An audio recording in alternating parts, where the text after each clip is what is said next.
আপনার অনুষ্ঠানের নাম তো রোড টু ডেমোক্রেসি। আমি তো ডেমোক্রেসিও দেখি না, রোডও দেখি না। তো এইখানে রোড সন্ধান করতে হবে। যেটি প্রিন্স ভাই আছেন, এপাশে লুৎফর রহমান আছেন, তাদের দায়িত্ব, কিন্তু তাদেরকেই দায়িত্ব দিয়েছে জাতি যে রোড সন্ধান করা। এখন তারা যদি করতে পারে বাংলাদেশ গণতন্ত্র পাবে, আর যে তারা না করতে পারে বাংলাদেশ গণতন্ত্র পাবে না। স্বৈরাচার যতবার কি অপেক্ষা করছে না, অপেক্ষা আমরা আশাবাদী। এখন যে পর্যায়ে গেছে আলোচনাটা যদি এরকম হয় যে আমিই সঠিক আর আমার বিপক্ষে যারা সে হচ্ছে শতভাগ বেঠিক, তাহলে কিন্তু সমস্যা সমাধানে আসা যাবে না। এটি ছাত্র নেতৃত্বের ক্ষেত্রেও যে যতটা প্রযোজ্য, রাজনৈতিক দলগুলোরও। এখন ধরুন নির্বাচন হলো, সেটি আগামী ডিসেম্বর হোক বা পরে হোক বা আগে হোক, হ্যাঁ, কথা হচ্ছে যে এ ব্যাপারে তো একটা ঐকমত্য হতে হবে। মানে চাপিয়ে দিলে তো হবে না। এখন ধরেন বিএনপি চাইলো যে আগামী আগস্টে একজন স্থায়ী কমিটির একজন সদস্য তো বলছে যে 5 আগস্টকে স্মরণীয় করার জন্যই তো 5 আগস্টেই নির্বাচন হতে পারে, যে ছাত্র গণ অভ্যুত্থানের বার্ষিকীতে।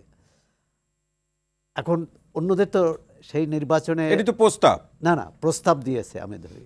আবার ছাত্ররা বলছে আচ্ছা ব্যক্তিগত প্রস্তাব, আচ্ছা দলও প্রস্তাব দিয়েছে কিন্তু জুন জুলাই, হ্যাঁ।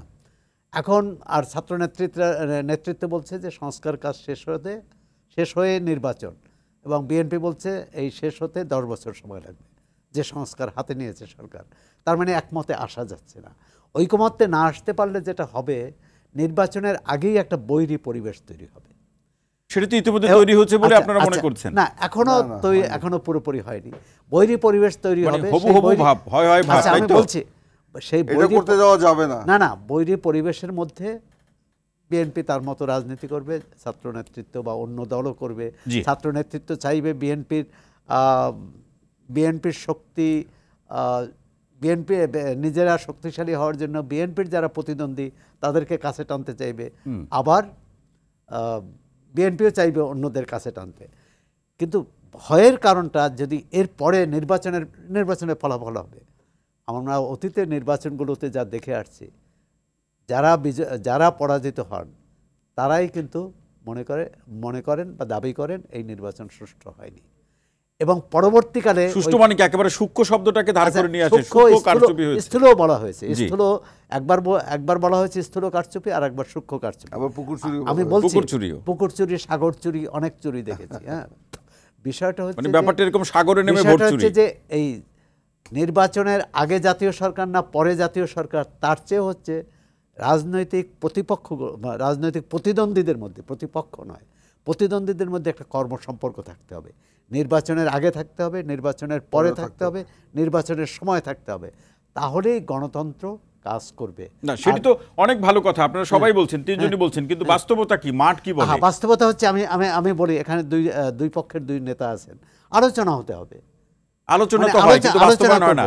আলোচনা তো খুব ভালো হয়, সিদ্ধান্ত ভালো নাই, কিন্তু তা তো বাস্তবায়ন হয় না। তো মানে আপনি বলুন যে বিএনপিও আহ্বান জানাতে পারে, বিএনপিও ছাত্র নেতাদের বলতে পারে যে তোমাদের কি অভিযোগ, তোমাদের কি সমস্যা আছে, বা তোমাদের কি দাবি দেওয়া আমরা বলতে। আবার ছাত্র নেতারাও রাজনৈতিক দলকে আহ্বান জানাতে পারে। এখানে একটি বড়, জানি না প্রিন্স ভাই, মানে বিএনপির সঙ্গে ছাত্র নেতাদের যতটা না দ্বন্দ্ব, তার চেয়ে বেশি দ্বন্দ্ব হচ্ছে বিএনপির সমর্থক ছাত্র দলের সঙ্গে। না, আমাদের সাথে ছাত্র নেতাদের কোনো দ্বন্দ্ব নেই। আপনাদের সাথে না, কিন্তু এখন ছাত্র নেতাদের সাথেও আছে কিনা আমার জানা নেই। মানে এটি লুৎফর বলতে পারবেন যে আছে কিনা, কারণ ক্যাম্পাসে আমরা সৌরভ ভাই, আপনার কথার একটা ভিত্তি আছে, ডাকসু নির্বাচনকে কেন্দ্র করে তো একমত হতে পারছে না। হ্যাঁ, সে তো একমত হতে হবে। আমরা ডাকসু নির্বাচন চাই, যদি চাই তাহলে একমত হতে হবে, জাতীয় নির্বাচনের ক্ষেত্রেও। এখন আমি যেটা বললাম যে গণতন্ত্র কাজ করবে তখনই যখন একটা মোটামুটি ঐকমত্য হবে।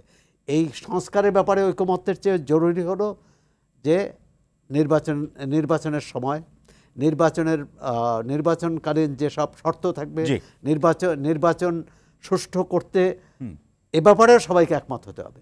কারণ আমাদের এখন আওয়ামী লীগ মাঠে নাই বলে বিএনপির কিন্তু একটা সাংগঠনিক সুবিধাজনক অবস্থায় আছে বিএনপি, এটা বলতে হবে। মানে সেক্ষেত্রে অন্য ছোট দল বলি বা নতুন দল বলি, তাদের মধ্যে একটা সংখ্যা কাজ করে। বিএনপির দায়িত্ব হবে সেই সংখ্যাটা দূর